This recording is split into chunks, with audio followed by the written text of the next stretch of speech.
사랑과 은혜가 충만하신 하나님 아버지, 오늘도 주님 앞에 나와 예배 드릴 수 있도록 저희를 인도하여 주셔서 감사드립니다. 주님의 은혜 없이는 단 한순간도 살아갈 수 없음을 고백합니다. 아버지, 지금 이 시간 저희가 드리는 예배가 형식이 아니라 저희의 온 마음을 다해 찬양과 기도를 올려드리는 예배가 되어 저희들의 영혼이 새롭게 되고 주님을 더욱 깊이 만나는 시간이 되게 인도하여 주시길 기도합니다.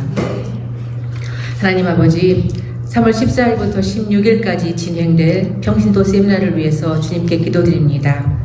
주님께서 불러주신 16명의 참석자들이 이 시간을 통해 가정교회란 무엇이며 그 참된 의미를 깨닫는 시간이 되길 기도합니다. 세상적인 지식이 아니라 주님의 뜻을 깊이 깨우치는 시간이 되고 성령님의 감동으로 마음이 뜨거워져 결단하며 순종하는 변화의 역사가 일어나는 시간이 될 수 있도록 도와주시옵소서. 그리고 이번 평신도 세미나를 준비하는 저희 시온영락교회를 붙들어 주시길 기도합니다. 모든 순간을 주님께서 친히 주관하여 주시고 시작부터 마치는 순간까지 하나님의 임재와 은혜가 충만하게 하옵소서. 세미나를 준비하는 모든 팀원들과 봉사자들에게 하늘의 지혜와 능력을 부어주시고 그리고 영혼 구원에 대한 사명과 본질을 다시금 깊이 새기는 시간이 되길, 그리고 저희 시온영락교회가 사랑이 넘치는 교회로 세워져 갈 수 있도록 은혜 내려주시길 기도드립니다. 강의를 맡으실 우리 목사님을 위해 기도합니다. 주님의 종이신 우리 목사님에게 영육간에 강건하시길 붙들어 주시고 전하는 말씀을 통해 참석하는 모든 분들이 실제적인 도움을 받고 믿음 안에서 새로운 결단을 내릴 수 있도록 우리 목사님에게 능력을 부어주시길 기도드립니다. 하나님 아버지, 이번 달부터 시작된 성경 통독, 삼공부, 그리고 다니엘 금식 기도, 111 중보 기도를 시작하게 하여 주셔서 감사드립니다. 성경 통독을 통해 우리의 마음이 말씀 앞에 겸손해지고 하나님의 뜻을 깊이 깨닫는 시간이 되게 하옵소서. 삼공부를 통해 예수님을 더욱 가까이 만나며 다니엘 금식 기도 그리고 111 중보 기도를 통해서 교회와 이웃을 위해 간절히 기도할 때 주님께서 저희의 기도에 응답해 주시고 그리고 주님께서 살아계심을 경험하는 은혜를 허락하여 주시길 기도드립니다. 이 모든 과정이 단순한 신앙 활동이 아니라 주님과 더욱 친밀해지는 시간이 되게 하시고 우리 시온 영락교회가 영적으로 더욱 견고해지는 공동체로 세워져 갈 수 있도록 은혜 내려주시길 기도드립니다. 하나님 아버지, 이 시간 간절한 마음으로 기도드립니다. 우리 공동체 안에 건강의 문제, 신분의 문제, 직장의 문제, 관계의 어려움, 물질과 사업으로 어려움으로 힘들어하는 우리 지체들이 있습니다. 그들의 아픔과 어려움을 주님께서 아시오니 주님의 크신 은혜로 그들의 삶을 붙들어 주시고 위로하여 주시옵소서. 주님께서 친히 역사하시어 모든 어려움을 이겨낼 힘과 지혜를 허락하시고 가장 선하고 완전한 길로 인도하여 주시옵소서. 모든 필요한 필요를 채워주시고 주님께서 예배하신 가장 좋은 것으로 인도하여 주시길 기도드립니다. 하나님 아버지, 지금 이 시간 세계 곳곳에서 복음을 전하시는 선교사님을 위해서 기도합니다. 선교사님들을 보호하시고 그분들의 사역에 어려움이 없도록 또 그 사역 속에 흔들리지 않도록 굳건하게 지켜주시길 기도드립니다. 뿌려진 복음의 씨앗들이 풍성한 열매를 맺어 온 열방이 주님을 찬양할 수 있도록 도와주시옵소서. 하나님 아버지, 오늘 예배를 위해서 보이지 않는 곳에서 헌신하는 모든 손길들을 기억하시고 그들의 수고가 하늘의 상급으로 채워질 수 있도록 기도드립니다. 지금 예배를 드리고 있는 우리 자녀들을 주님의 손에 올려드립니다. 믿음 안에서 건강하게 잘 자라게 하시고 세상의 유혹에 흔들리지 않으며 하나님의 말씀 위에 굳게 설 수 있도록 우리 자녀들을 지켜주시옵소서. 말씀으로 양육하시는 모든 선생님들, RT의 우리 최대일 전도사님, 조일랜드 이숙진 사모님, 하늘색 삭반의 원진이 목련님을 비롯한 선생님들에게 능력과 지혜를 주시길 기도드립니다. 이 시간 주님의 말씀을 전하실 이기준 목사님을 위해서 기도합니다. 성령님께서 목사님의 입술을 주장하시고 전하시는 말씀이 살아 역사하여 우리의 심령을 변화시키는 능력이 되게 하옵소서. 말씀을 듣는 모든 믿음의 식구들 가슴에 새겨지고 삶 속에서 실천하며 예수님을 닮아가는 자녀로 살아가게 하여 주시옵소서. 우리의 기도를 들으시고 가장 선한 길로 인도하시는 예수 그리스도의 이름으로 기도드립니다.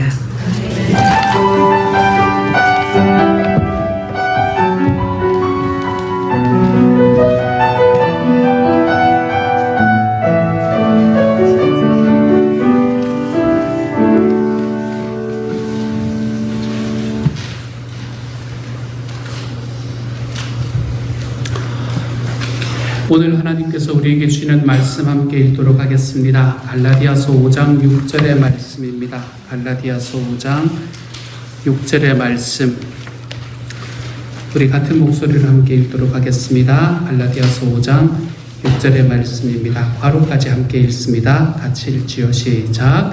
그리스도 예수 안에서는 할례를 받거나 안 받는 것이 문제가 되는 것이 아닙니다. 가장 중요한 것은 믿음이 사랑을 통하여 일하는 것입니다. 사랑으로 역사하는 믿음입니다. 아멘. 오늘 다니엘 금식의 묵상 자료부터 먼저 읽고 그리고 난 다음에 오늘 설교를 시작을 할 수 있도록 하겠습니다. 오늘은 7번째 날입니다. 제7일 마음은 원이로되 육신이 약할 때라는 제목으로 여러분과 함께 묵상 내용을 같이 읽도록 하겠습니다. 가지고 오신 분은 눈으로 쫓아오시면 되겠고요. 아니신 분들은 들어주시면 될 겁니다. 웬만하면 주일날 가지고 오시면 더 좋습니다. 제7일 마음은 원이로되 육신이 약할 때 이렇게 너희는 한 시간도 나와 함께 깨어 있을 수 없느냐. 마태복음 26장 40절 말씀. 십자가에 달리시기 전 예수님은 땀방울이 핏방울이 되도록 간절히 기도하셨습니다. 그러나 예수님과 함께 기도하러 갔던 3명의 제자들은 너무 피곤하여 주님의 고뇌에 찬 기도 소리 속에서도 잠들 수밖에 없었습니다. 그런 그들에게 예수님이 말씀하십니다. 한 시간도 나와 함께 깨어 있을 수 없느냐? 어쩐지 예수님의 그 안타까운 눈빛이 낯설지 않습니다. 제자들이 함께 기도하지 않은 것이 섭섭하고 마음 아프셨을까요? 아닙니다. 예수님은 제자들이 기도의 싸움에서 실패함으로 그들이 당할 아픔을 안타까워하셨습니다. 베드로가 만약 1시간만이라도 깨어 기도했다면 예수님을 3번 부인하는 잘못을 저질렀을까요? 기도했더라면 그 시험을 통과했을지도 모릅니다. 그의 배신은 기도하지 못하고 잠들었던 그 겟세마네 동산에서부터 시작되었던 것입니다. 바로 기도의 동산에서 전쟁의 승패가 결정됩니다. 예수님은 이 문제의 전곡을 찔러 이렇게 말씀하셨습니다. 마음은 원이로되 육신이 약하구나. 누구나 다 깨어 기도하고 싶습니다. 하지만 문제는 의지력입니다. 그렇게 하려는 의지의 근력이 아직 약한 것입니다. 금식은 이 의지의 근력을 강화시켜 주어 더 기도할 수 있는 힘을 줍니다. 음식에 대해서 노라고 말할 수 있는 사람은 육신의 또 다른 욕구에 대해서도 노라고 말할 수 있기 때문입니다.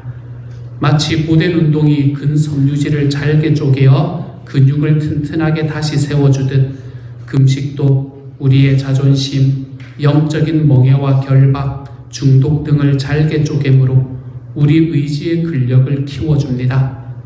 나쁜 습관이 쪼개지지 않는다면 좋은 습관은 생길 수 없습니다. 금식은 우리의 영적인 굳은 살을 쪼개어서 성령님께 민감하게 만들어줍니다. 만약 우리가 우리 자신의 몸을 쳐서 잘게 쪼개어 놓으면 하나님은 성령님의 권능으로 다시 세워주실 것입니다. 40일 금식 후에 예수님의 몸은 말할 수 없이 약해져 있었습니다.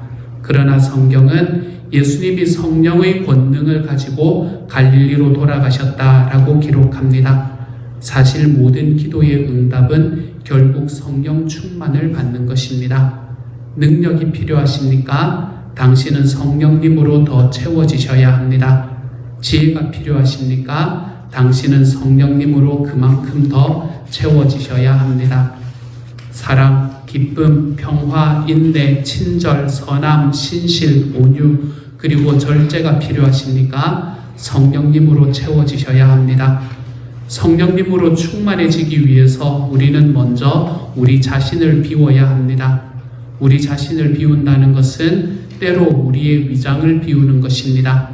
금식이야말로 우리 자신을 비우는 가장 좋은 방법입니다.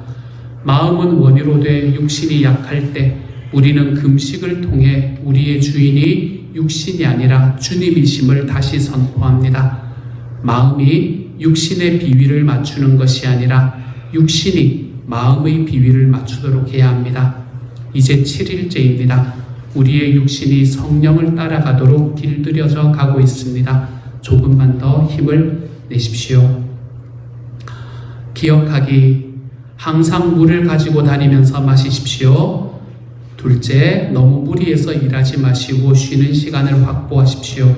셋째, 계속 말씀을 듣거나 읽고 묵상하십시오. 넷째, 기도의 시간과 장소는 지키고 있습니까? 오늘의 저널입니다. 다음 질문에 대한 당신의 생각을 기록해 보십시오. 하나, 배고픔의 유혹을 어떻게 이겨내고 있습니까? 둘, 하나님의 마음의 말씀에 집중하는 것이 배고픔의 유혹을 이기는 데 도움이 됩니까? 셋, 하나님께 집중할 때에 잘못된 습관들이 어떻게 힘을 잃어가고 있습니까? 마지막으로 오늘의 기도 포커스는 중독으로부터의 해방입니다. 중독은 주님과의 충만한 관계의 축복을 방해합니다. 포르노나 성적인 중독, 알코올이나 마약 중독, 니코틴 중독, 항우울제 중독, 수면제 중독, 탐식의 중독, 인터넷 중독, 게임 중독, 이 모든 중독들은 금식의 훈련을 통해 그 결박이 풀려져 나갑니다. 만약 여러분이나 주변에서 어떤 중독의 증상으로 하나님과의 관계가 어려우신 분들이 있다면 주님의 은혜를 구하십시오. 그 결박으로부터 풀어달라고 간구하십시오.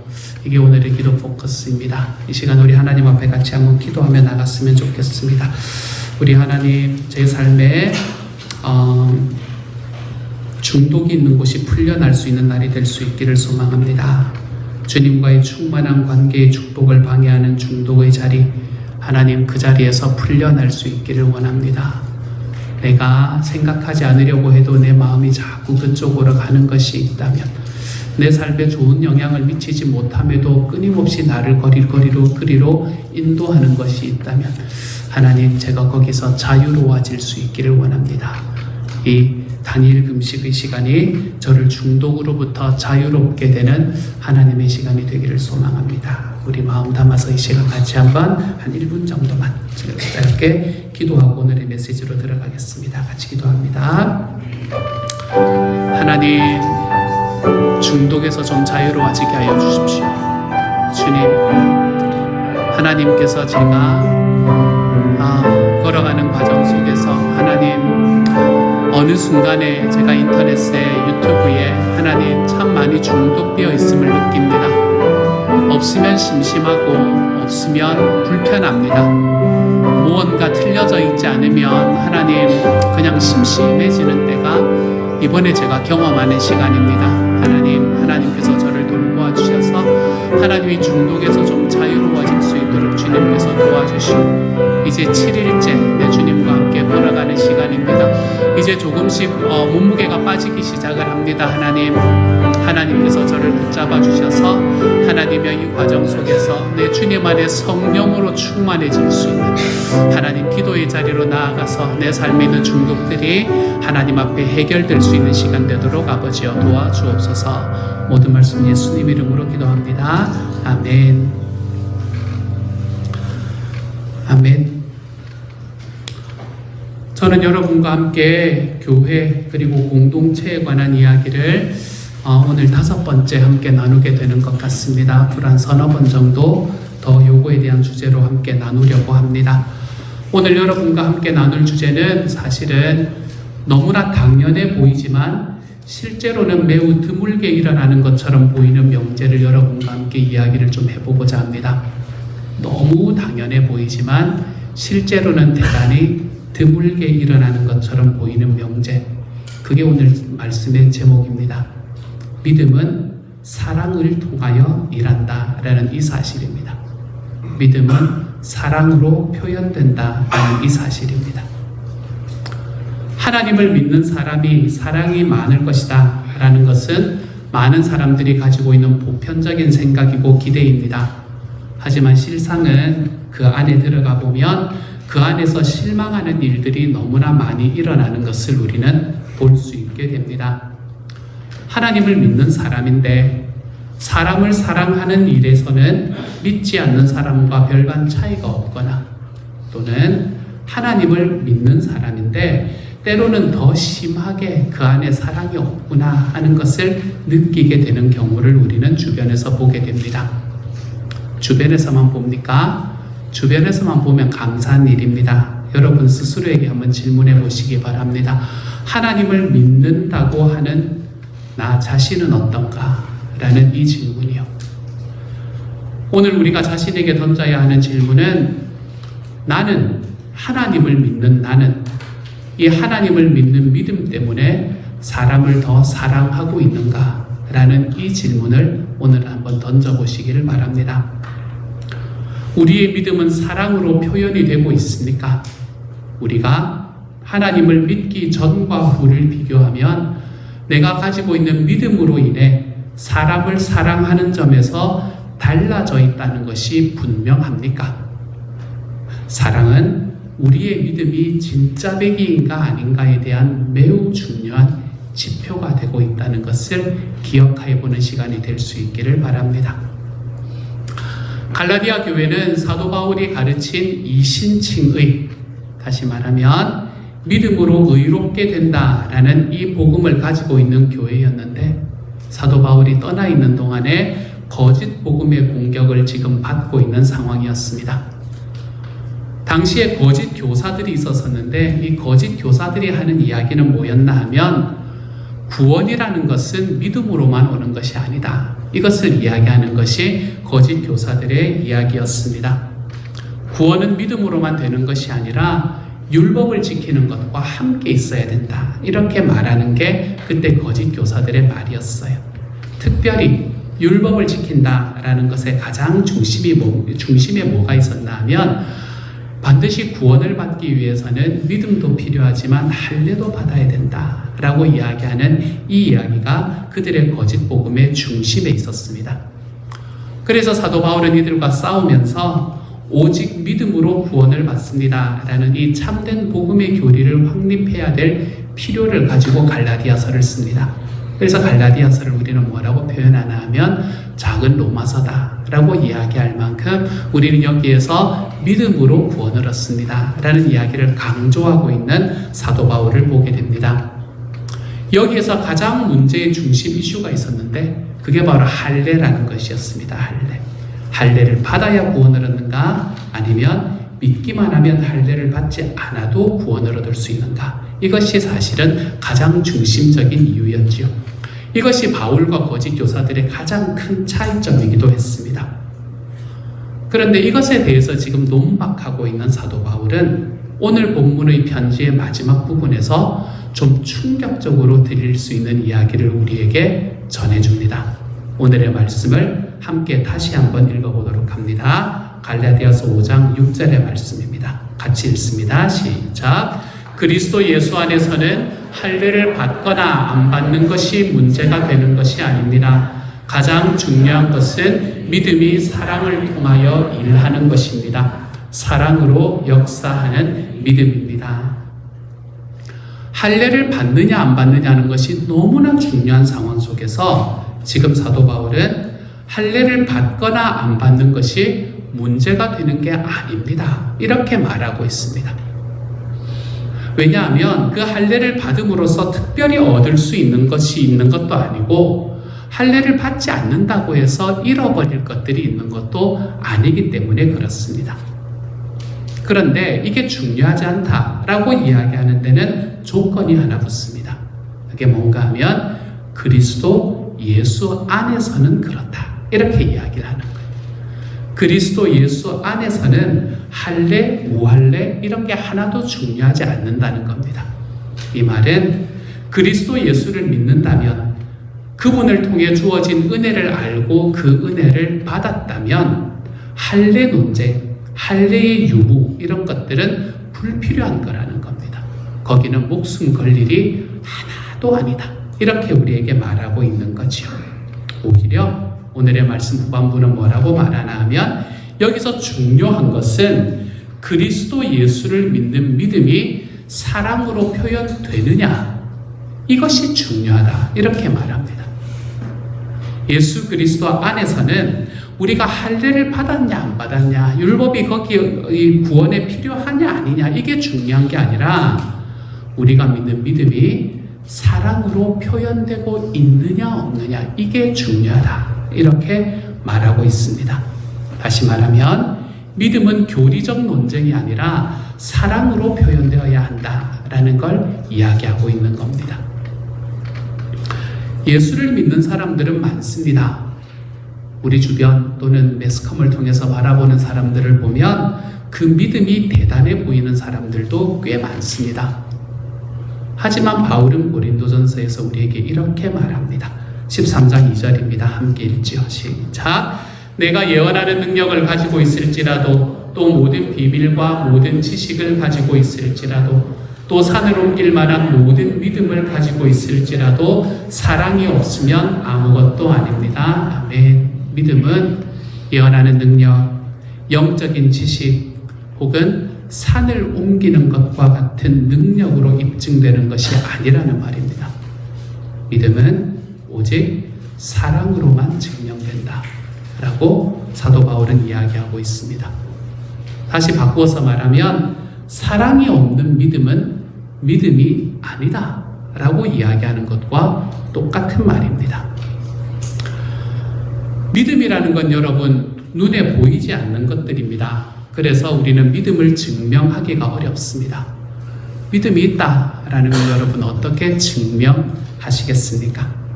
그렇기 때문에 유대인들은 자기의 눈에 보이지 않는 이 믿음이라는 것을 할례라는 외적 표시로 증명할 수 있다라고 믿었던 것이지요. 그러나 사도 바울은 그게 중요한 게 아니다라고 우리에게 이야기합니다.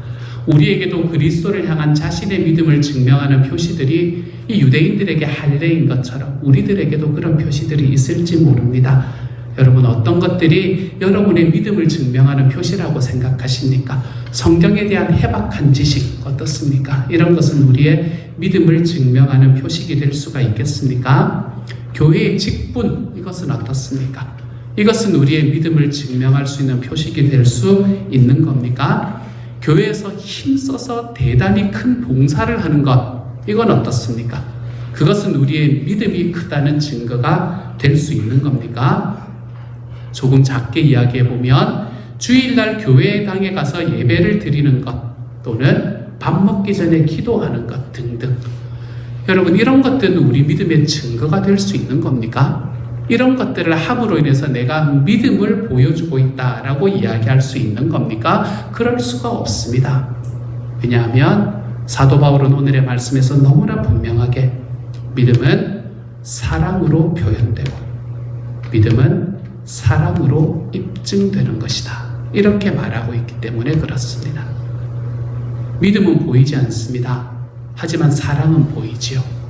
참된 사랑은 말로만 하는 것이 아니라 행동으로 나타나기 때문에 믿음은 안 보이지만 사랑은 보이는 겁니다. 그래서 그 보이는 사랑을 통해서 우리는 우리의 믿음이 어디에 있는지를 증거하는 삶을 살아갈 수 있게 되는 거죠. 저는 몇 주간 계속해서 공동체를 강조하고 있지만 사실 믿음이라는 것은 공동체의 요소와 함께 개인적인 요소, 개인적인 차원을 가지는 게 당연합니다. 예수님을 믿는다는 건 내가 예수님을 믿는 겁니다. 내가 믿는 사람들 가운데 들어왔다고 해서 자동적으로 내가 믿게 되는 것이 아닌 거예요. 개인적인 신앙 고백, 내가 주님을 내가 믿습니다 라는 나의 개인적인 신앙 고백을 바탕으로 해서 우리는 세례를 받음으로 해서 우리는 그리스도의 몸인 교회의 일부가 되는 겁니다. 이처럼 믿음이라는 것은 하나님과 나와의 관계적인 것이라고 하더라도 하나님께 대한 나의 개인적인 반응이 그 안에 들어간다는 건 분명합니다. 내가 하나님을 믿는 거죠.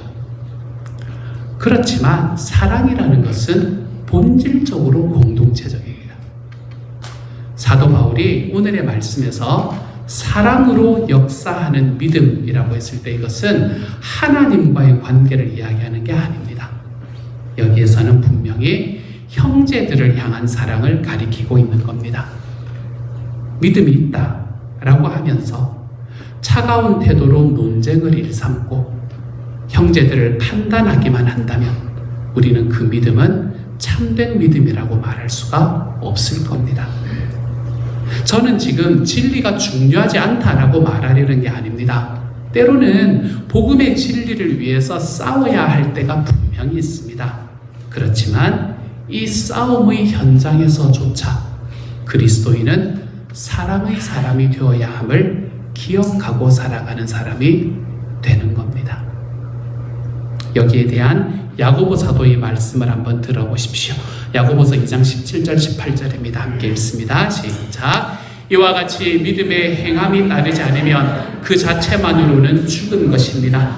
어떤 사람은 이렇게 말할 것입니다. 너에게는 믿음이 있고 나에게는 행함이 있다. 행함이 없는 너의 믿음을 나에게 보여라. 그리하면 나는 행함으로 나의 믿음을 너에게 보이겠다. 아멘. 여기서 야고보 사도가 여러 번 이야기하는 이 행함이라는 것은 무엇을 말합니까? 하나님의 계명을 지키고 율법을 행하는 것, 이런 것을 이야기하는 게 아니라는 것을 우리는 그 앞의 구절을 읽어보면 분명히 압니다. 그 앞의 구절은 이 의미가 요렇다고 이야기합니다. 14절부터 16절을 같이 읽지요. 시작. 나의 형제자매 여러분, 누가 믿음이 있다고 말하면서도 행함이 없으면 무슨 소용이 있겠습니까? 그런 믿음이 그를 구원할 수 있겠습니까? 어떤 형제나 자매가 헐벗고 그날 먹을 것조차 없는데 여러분 가운데서 누가 그들에게 말하기를 평안히 가서 몸을 따뜻하게 하고 배부르게 먹으십시오 하면서 말만 하고 몸에 필요한 것들을 주지 않는다고 하면 무슨 소용이 있겠습니까? 그리고 난 다음에 행함과 믿음에 관한 이야기를 하는 겁니다. 그러므로 이 말은 이 야고보 사도가 이야기하는 행함이라는 것은 헐벗고 양식이 없는 형제 자매들을 실제적으로 돌보는 것, 이걸 말하고 있는 겁니다. 이런 실제적인 사랑의 행위로서, 우리의 삶의 실제적인 사랑의 행위로서 우리는 우리 자신의 신앙을 표현하는 겁니다. 이런 사랑의 행위로서 우리는 우리의 신앙을 증명해내는 겁니다. 그러므로 우리는 이렇게 말할 수 있습니다. 믿음은 개인적이지만 사랑은 공동체적이다.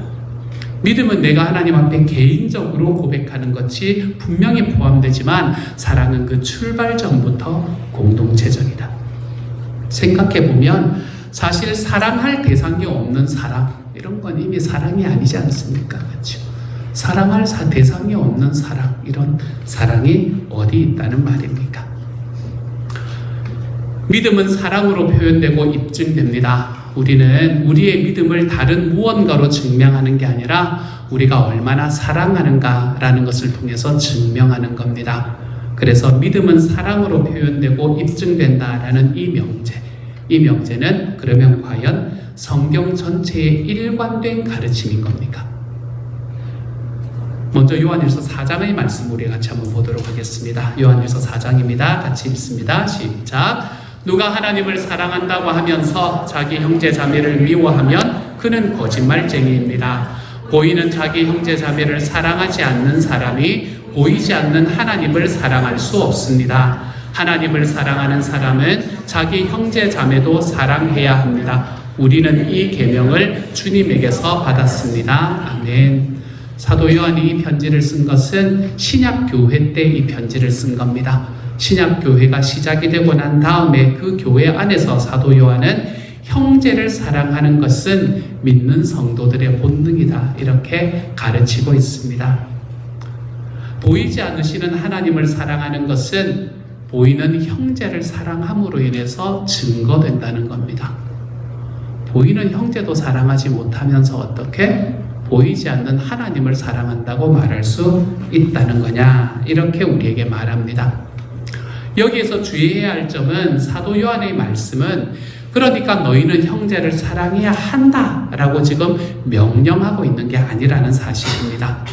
이 말씀은 뭘 말하나 하면 하나님을 사랑하는 사람은 당연히 명령이 주어지지 않아도 될 만큼 당연히 믿음 안에서 형제들을 사랑하게 된다. 이걸 이야기하는 겁니다.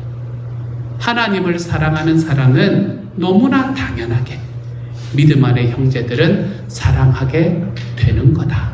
이렇게 이야기를 하는 겁니다.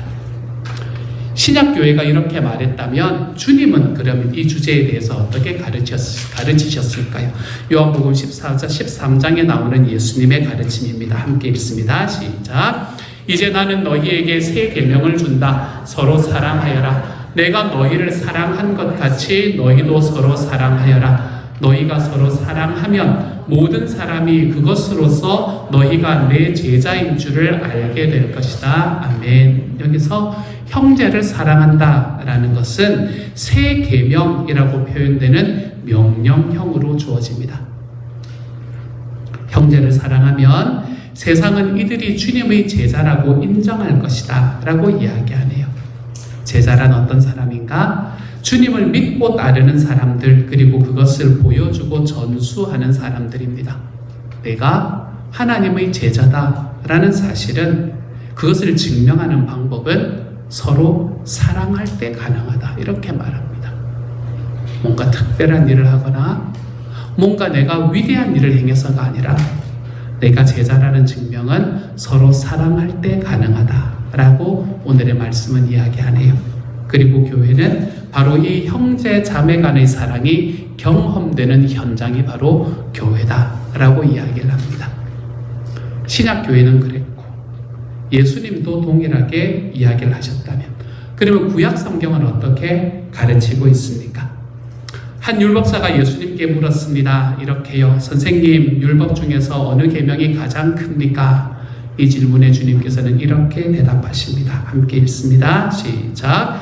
내 마음을 다하고, 다음 페이지에 같이 읽습니다. 시작. 내 마음을 다하고 내 목숨을 다하고 내 뜻을 다하여 주 너희 하나님을 사랑하여라 하였으니 이것이 가장 중요하고 으뜸 가는 계명이다.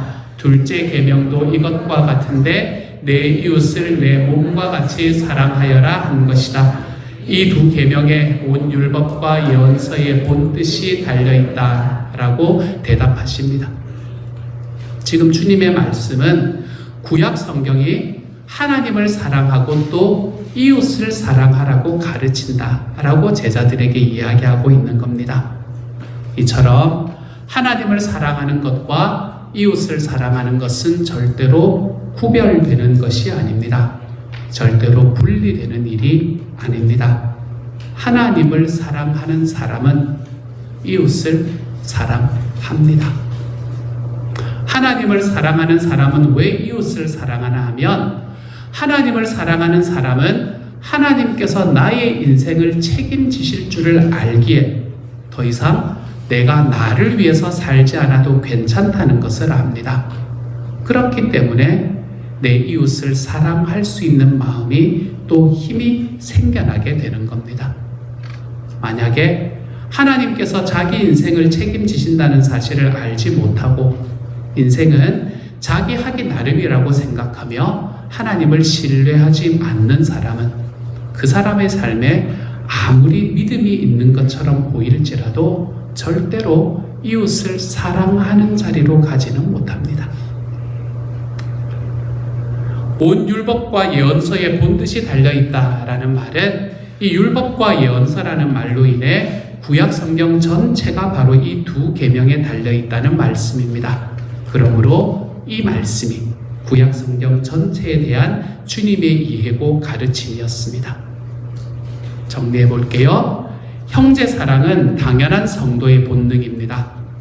이웃 사랑은 명령으로 주어졌기는 하지만 이 형제 사랑과 이웃 사랑의 모든 경우에 있어서 반드시 우리의 믿음은 사랑으로 표현되어야만 한다. 이렇게 성경은 우리에게 가르치고 있습니다. 한 부분에서만, 한 지점에서만이 아니라 구약과 예수님과 신약교회의 시절 모두에 걸쳐서 공통되고 일관되게 말입니다. 지금까지 우리는 성경 전체가 믿음은 사랑으로 표현되고 증명된다 라는 이 명제를 일관되게 가르치고 있다는 것을 살펴보았습니다. 그렇다면 이 믿음과 사랑이 상호 작동하는 원리가 무엇일까요? 어떻게 믿음이 사랑을 통해서 증명되고 어떻게 사랑을 통해서만 우리의 믿음이 있다는 것을 보여줄 수 있게 되는 걸까요? 복음을 주신 하나님이 복음을 믿는 사람 안에서 하는 일은 복음을 믿는 사람이 자기 자신을 진정으로 사랑할 수 있도록 만듭니다. 복음이 우리 안에 사시는 첫 번째 일은 이겁니다. 복음을 믿는 사람이 자기 자신을 진정으로 사랑할 수 있도록 만듭니다. 이것이 우리에게 주시는 복음의 첫 번째 능력입니다. 하나님께서 우리를 예수 그리스도 안에 서 있는 모습 그대로 용납하시고 사랑하셨다는 사실, 내가 주님 안에 서 있는 모습 그대로 나를 용납하시고 나를 사랑하셨다는 사실을 알았기 때문에 우리는 이 근거를 우리의 마음에 두고 있기 때문에 우리는 자기 자신을 사랑하는 일이 가능해집니다. 복음은 하나님께서 당신의 아들의 생명을 아끼지 않으실 만큼 우리가 가치가 있는 존재라는 것을 가르쳐 줍니다. 우리가 무엇을 성취했기 때문에 하나님의 사랑과 인정을 더 받을 수 있다거나 우리가 무엇인가를 성취하지 않았기 때문에 하나님의 사랑과 인정을 덜 받는 거라고 결코 이야기하지 않습니다. 복음은 우리의 가치가 오직 그리스도 예수 안에서만 발견된다 라고 이야기합니다. 그래서 복음은 예수 그리스도를 통해서 하나님께서 사랑해 주신 나를 내가 사랑할 수 있도록 만들어줍니다. 이것이 복음이 우리 안에서 하는 첫 번째 일이 되는 겁니다. 그러므로 복음을 알고 복음 안에서 하나님의 용납하심과 하나님의 사랑하심을 경험한 사람은 여러분 결코 자기 자신을 미워할 수가 없습니다. 모든 열등감으로부터도 자유로워집니다. 물론 그 반대의 경우도 마찬가지입니다. 복음은 우리 안에 결코 우월감이나 교만이 나를 붙잡고 있도록 만들지 못합니다. 복음은 우리를 우월감, 교만, 열등감으로부터 우리를 자유롭게 만들어줍니다. 이런 과정을 통해서 복음은 진짜 아무 조건 없이 나 자신을 사랑할 수 있는 곳으로 우리를 이끌어가게 되는 거예요. 복음이 복음을 믿는 사람 안에 사는 두 번째 일이 있습니다. 그것은 이 사랑과 은혜가 이제는 형제 자매들에게로 흘러가게 만드는 겁니다. 이게 복음이 우리에게 하는 두 번째 일입니다.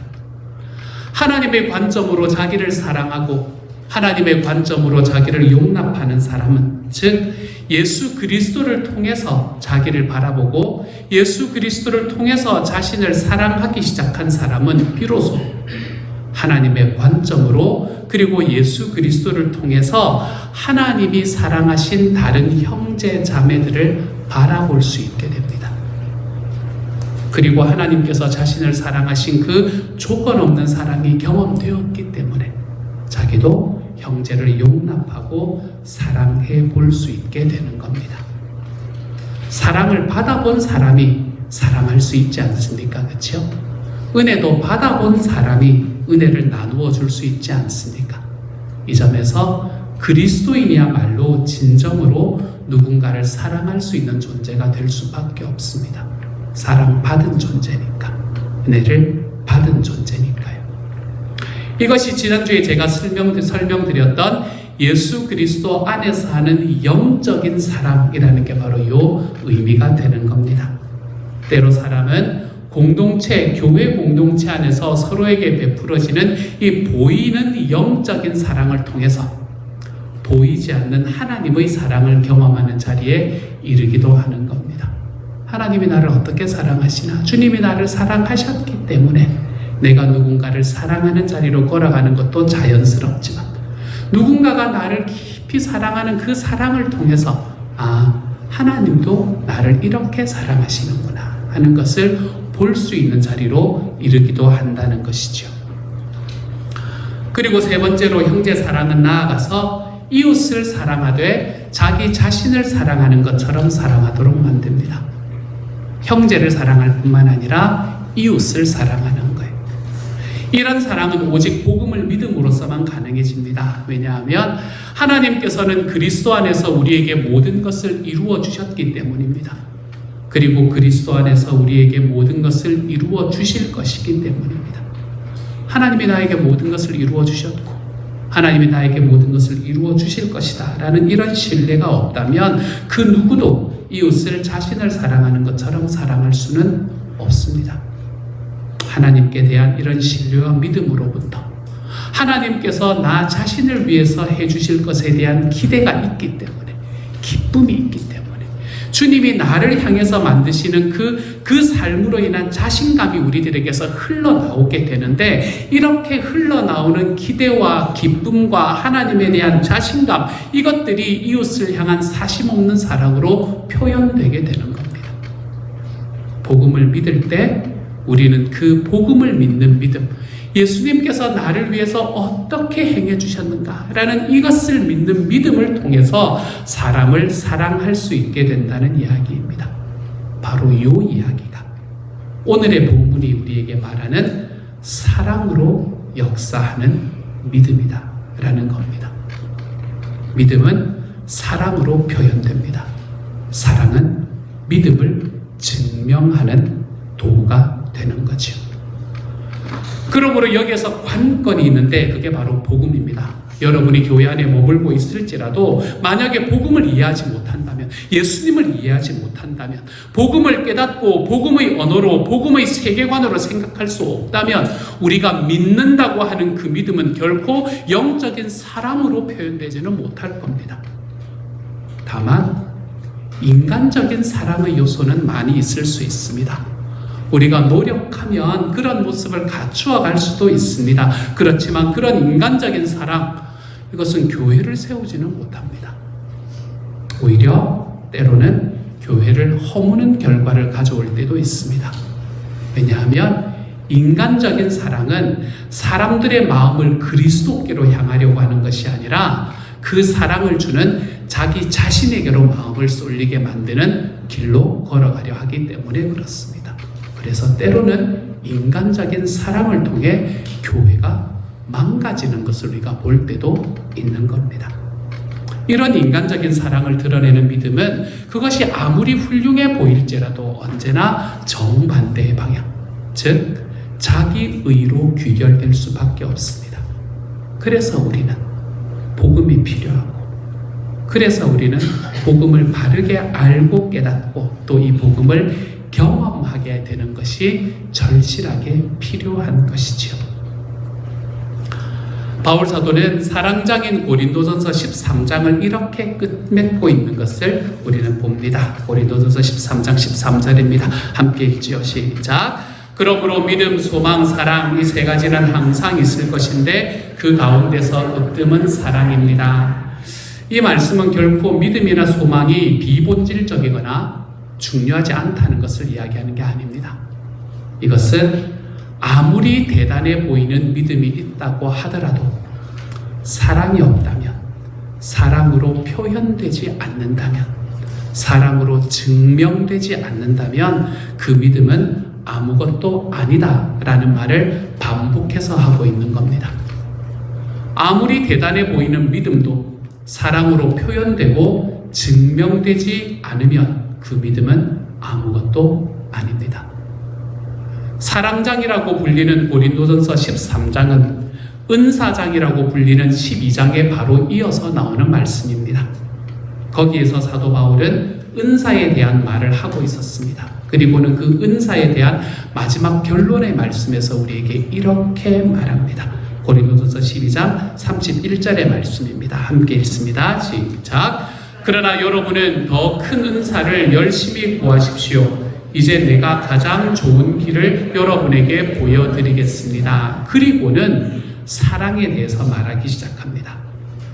그러므로 사도 바울이 여기에서 말하고 있는 더 큰 은사, 그리고 가장 좋은 길, 이것은 너무나 당연하게 13장에서 말하고 있는 사랑을 이야기하고 있는 걸 겁니다. 즉 사도 바울은 여기서 어떤 뛰어난 은사라고 하더라도 그 은사는 사랑이라는 울타리 안에서 사용해야 한다라고 말하고 있는 거죠. 이런 관점에서 그 가운데 으뜸은 사랑입니다 라는 말씀을 우리는 이해할 수 있게 되는 겁니다. 이제 말씀을 한번 정리해 보겠습니다. 자, 오직 믿음만이 사람과 사람의 관계를 재설정합니다. 오직 믿음으로 공동체가 형성됩니다. 그런데 어떻게 믿음이 관계를 재설정하고 공동체를 형성합니까? 그것은 믿음이 사랑으로 표현됨으로써 그렇게 한다. 이렇게 이야기하는 겁니다.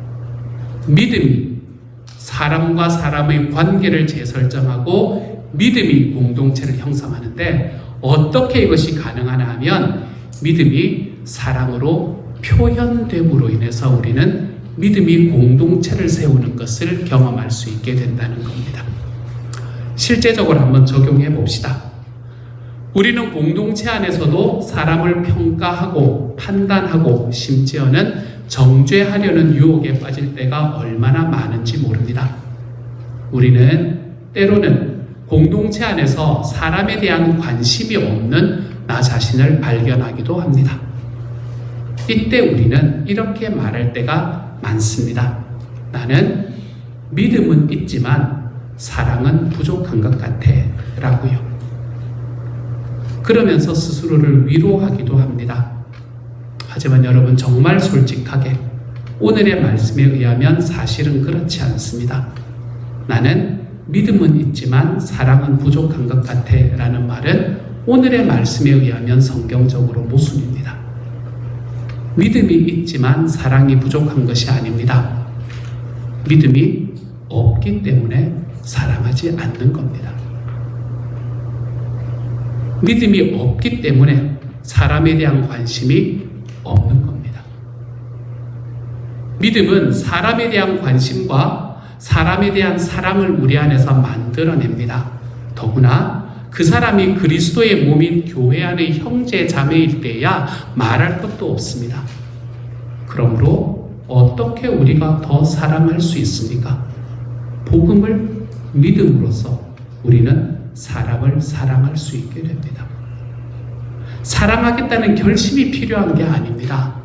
예수님께서 나를 위해서 어떻게 행하셨는가 라는 이 복음을 좀 온전히 믿을 때 우리는 우리 자신을 진정으로 사랑하게 되고, 그리고 우리는 그때 비로소 형제 자매들을 예수님 안에서 그분을 통해서 사랑할 수 있게 되는 겁니다. 그러므로 사도 바울이 말씀하신 것처럼 우리가 그리스도 예수 안에 있다면 중요한 것은 할례를 받았냐 할례를 받지 않았냐가 아닙니다. 얼마나 많은 선한 행실을 이루었냐 이루었지 못했느냐가 아닙니다. 얼마나 오래 교회를 다녔냐 다니지 않았냐도 아닙니다. 중요한 것은 이겁니다. 내가 그리스도 예수 안에 있다면, 내가 그리스도 예수를 믿는 사람이라면 나는 나의 그 믿음은 내 곁에 있는 형제 자매들을 향한 사랑으로 지금 표현되고 있는가? 이게 중요한 질문입니다. 이 질문을 여러분 자신에게 좀 던지셔야 됩니다.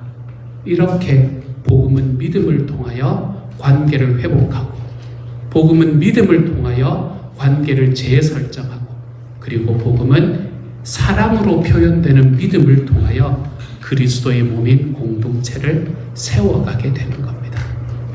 그러므로 사랑하는 여러분, 이번 한 주 살아가시면서 여러분 자신에게 이런 질문을 던지시며 오늘의 말씀이 우리에게 이야기하는 믿음이 사랑을 통하여 일하는 것을, 사랑으로 역사하는 믿음을 좀 보고 경험하며 살아가보는 하나님의 사람들이 될 수 있기를 소망합니다. 나는 믿음은 있지만 사랑은 좀 부족한 것 같아. 이런 거짓말에 속지 마시고 내가 하나님 앞에 믿음이 있고 나의 믿음은 사랑함으로 증명되어야 함을 우리의 삶에서 기억하고 살아가는 하나님의 사람이 되어 이번 한 주 저와 여러분의 삶에 믿음으로 사랑으로 역사하는 믿음이 우리의 삶에 꽉 좀 채워져 보는 이번 한 주가 되어 가시기를 우리 주님의 이름으로 축복합니다. 이제 평안한 마음으로 세상에 돌아가십시오. 선한 일에 용기를 가지시며 악을 악으로 갚지 마십시오. 항상 연약한 자를 도우시며 병든 자를 찾아보시며 곤란당하는 이웃을 위로하십시오. 모든 사람을 존경하시며 주님께 봉사하고 주님을 사랑하십시오. 모든 일을 믿음과 사랑으로 행하시며 어떤 일에도 소망을 포기하지 마십시오. 그리고 거룩하신 성령님께 순종하여 기쁨과 감사의 생활을 해나가십시오. 우리 하나님 아버지는 여러분을 항상 도와주실 것입니다. 지금은 우리를 죄에서 구원해 주신 우리 주 예수 그리스도의 은혜와 하나님의 놀라우신 사랑하심과 성령님의 교통하시는 은혜가 우리의 믿음은 사랑을 통해서 일하고 있는지 질문하고 사랑으로 믿음을 증명하며 살아가 보기를, 그 방향이 어디로 나아가야 할지 기도하며 한 걸음 먼저 내디뎌 보기를 다짐하고 일어서는 시흥육락 식구들 한 사람 한 사람에게 지금부터 영원토록 함께 계시기를 간절히 축원하옵나이다. 아멘.